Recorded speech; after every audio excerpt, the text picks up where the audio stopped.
So, as we all know that, um, in this part, teaching about Caltech, so we have to put mode, press your calculator mode, press number 3 and 2.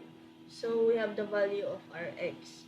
So, our x started with 1. And to know the second x value, we just have to add 1 in our first term. So, 10 plus 1 is 11. So, we have the y value. So, the y value started at 10 and then it ended at 30. So, after we plug that in, we have 1 and 11. Also, we have 10 and 10 and 30. So, we have to press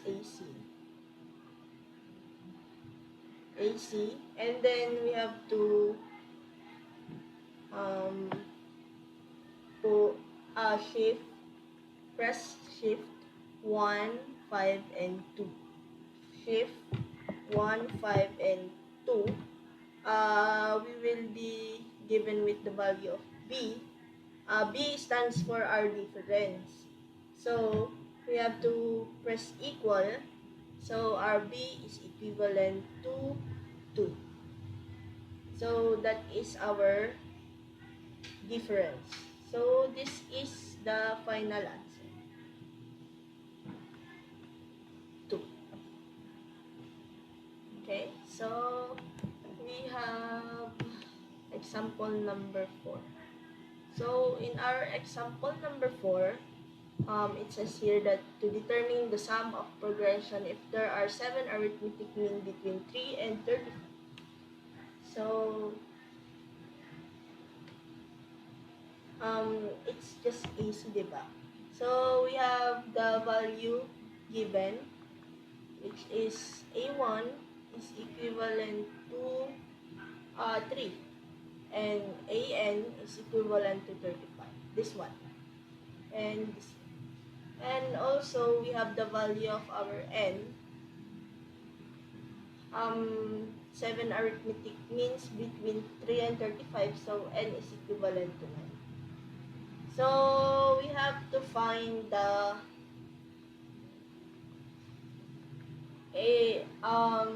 S of N, or the sum of progression.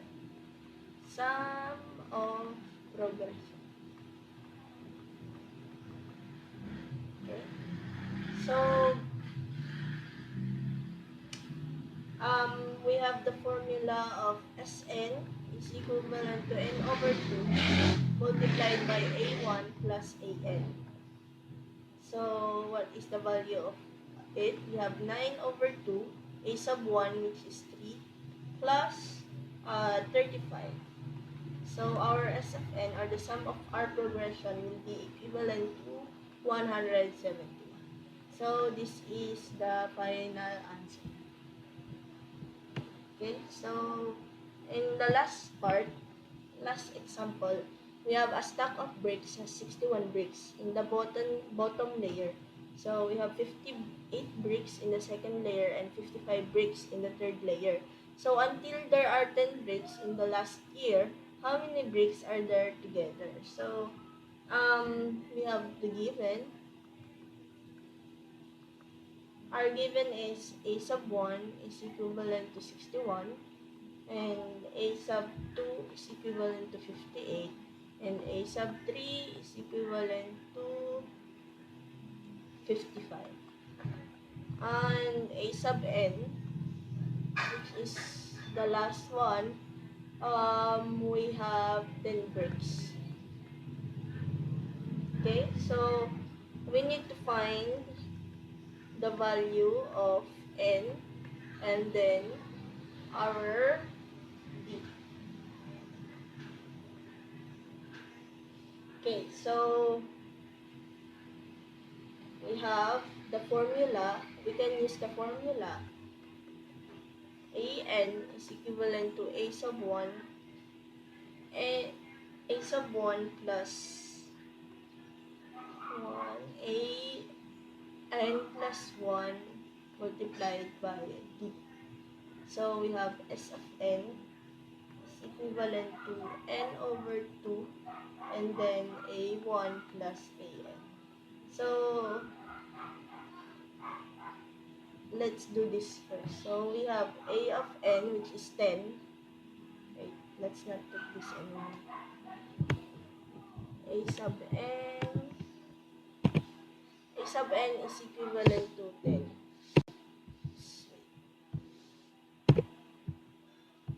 A sub n is equivalent to 10.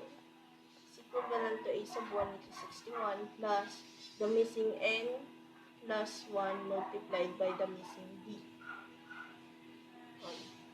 Since d is just a1 minus a2 minus a1, so our d is now equivalent to 3. We cannot delete. 61 plus n plus 1, and our d is 3, which is 58 minus 61. So we have, so that's it. We have it. So n value is equivalent to 10 is equivalent to 61. 10 equivalent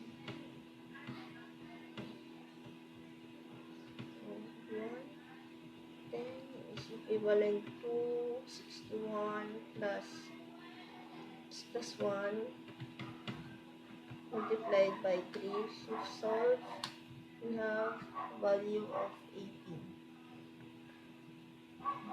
So S of n is equivalent to 18 over 2. A sub 1 is 61 plus A sub n is 10. So S of n is equivalent to 6 times 9 times 61 plus 10.